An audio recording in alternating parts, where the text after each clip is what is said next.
Hi, my name is Karen Reeves from Caking It Up. Welcome to Cake TV, brought to you by Renshaw.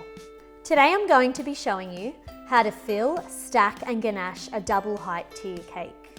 To start with, you will need your setup board and two boards the same size as your cake. One board will be at the bottom and eventually the second one will be on top. You will need to secure your base board to your setup board. You simply do this by placing a little bit of ganache onto your board and sticking it down onto your setup board. To begin with, I'm just going to put a little bit of ganache on the base board to secure my first layer of cake.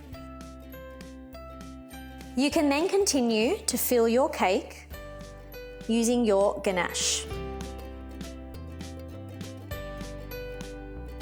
You will need to make sure that your ganache filling is the same height throughout the cake.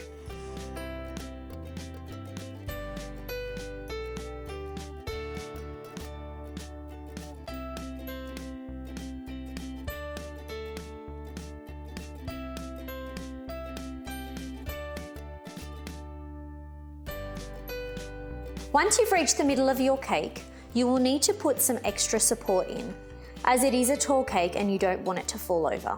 I like to use these bubble tea straws, and all you need is to place them in carefully towards the center. For this cake, I've used 4 bubble tea straws. If you were doing a larger cake, you could simply spread them out or add a few more straws. You will need to make sure that your straws will fit underneath your middle board. Now, the middle board that I've used is a 5-inch board and this is a 7-inch cake. What you need to do next is to take some scissors and cut the excess off the straws, making sure that you're cutting your straws at the same level each time. You have now created a foundation for the center board, which you will then place on top. Your center board will prevent your cake from bulging down the bottom from the weight of having so many teas stacked up. So any weight that's placed on top of this will not affect the bottom of your cake. What I like to do then is to fill in the gaps around the edge of the board using your ganache.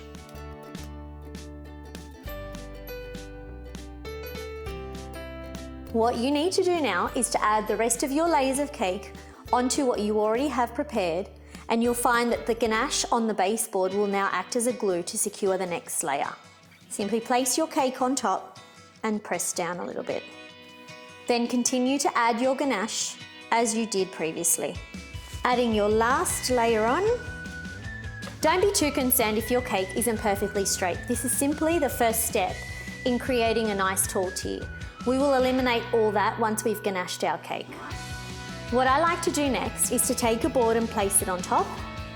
And what we're going to do is place something that's heavy, like a tile, over the top, simply to weigh it down and remove any air bubbles that may have formed when we were filling our cake.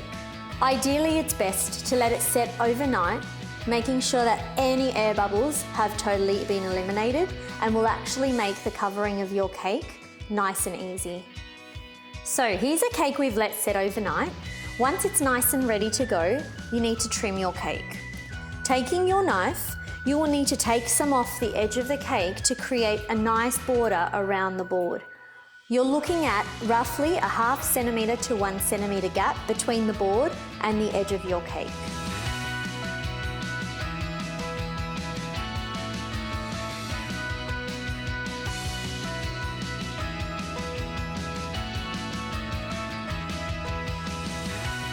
Using a cake scraper as tall as your cake, you can simply turn it around on the edge of the board to make sure that you've left enough gap between your board and your cake. If you need to trim any more cake off, simply grab your knife and take what you need off. What you need to do now is to prepare the top board, which needs to be the same size as your base board. This will act as the lid for the top of your cake when ganaching. To prepare your board, you will need to take a sheet of freezer film, place your board in the center, and cut off any excess, leaving a 1-inch gap around the edge. You will need to take some sticky tape to secure the edge of your freezer film onto the bottom of your board, making sure that you're pulling it tight as you secure the tape. Continue this all the way around the board.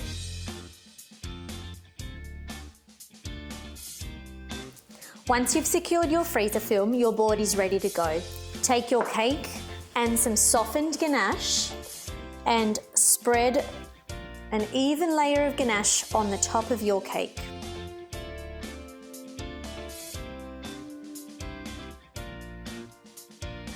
For this, you will need to use a little bit of extra ganache because once you put your board on top, you will be pressing down and having all the excess come out from the sides. That's actually a great thing because that will help you create the sharp edge in the end. Take your board and press it down and let all that ganache ooze out of the sides. As you can see for this cake, I have used dark chocolate ganache in the centre and white chocolate to coat the outside. To add a pop of colour to your cake, you could use some of the Pro Gel colours by Rainbow Dust. I've got the strawberry one here, and all you really need is only 1 or 2 drops as they are quite concentrated. You will need to take your scraper and run it along the top and bottom boards, ensuring that both boards are aligned. This will make sure that you end up with nice parallel lines to your cake. Another great way of making sure that your cake is perfectly even on the sides and perfectly straight on top is to make sure that you've checked that it's level. If one side is not as level as the other, simply push down on the side that needs to be adjusted. The next step is ganaching the sides of your cake. You will need to take some ganache, making sure that it's almost like a peanut butter consistency, and spread it along the outside of your cake. The first layer on your cake is going to act as your crumb coat, making sure that all the crumbs that your cake releases don't end up all through your ganache on the outside.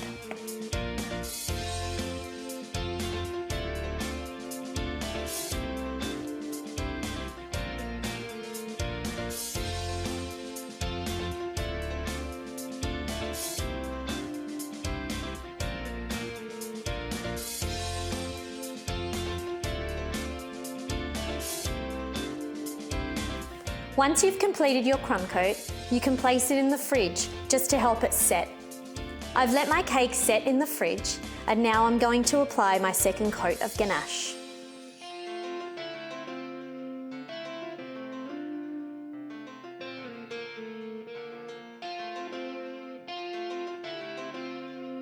If you find that your ganache is setting really fast, simply pop your bowl into your microwave for a couple of seconds until it's back to a smooth consistency. You can then continue to add more layers of ganache onto your cake and build it up.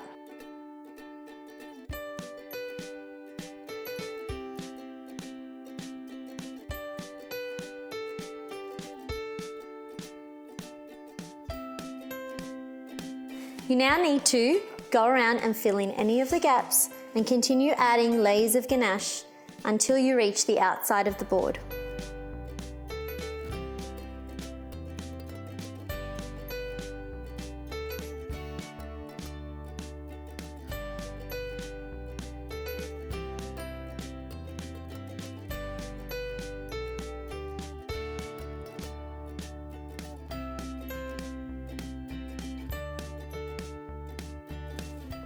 Once you've added enough ganache onto your cake, simply take your scraper and eliminate any excess ganache. You can use either a metal scraper to do this or a plastic scraper. Starting on one side and going all the way around, remove any excess ganache. You'll probably find that there are still quite a few gaps that you'll need to fill in, and you can do this by adding another layer of ganache onto your cake.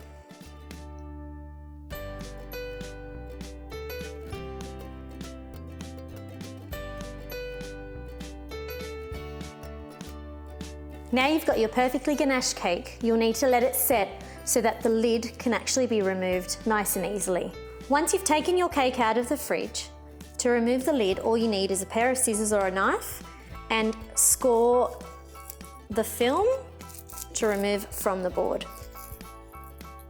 So gently peel it back away from the cake and take your board off. You can then simply peel the freezer film off to reveal a nice smooth top.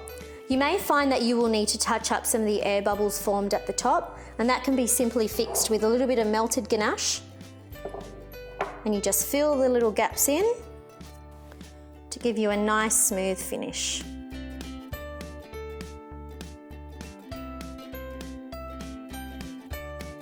Once you've filled in all the gaps on the top, you can tidy your cake up a little bit using a scraper. And there you have it, a perfectly ganached cake. My name is Karen Reeves from Caking It Up.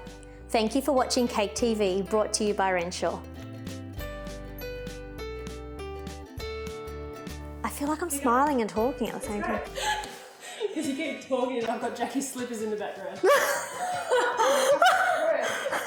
They're pretty. They're not brought to you by Renshaw though. Does that sound dumb? No, it's great. And I've usually got mess everywhere. That doesn't make sense. Is that being recorded? Can you cut that out? A minute's probably too long.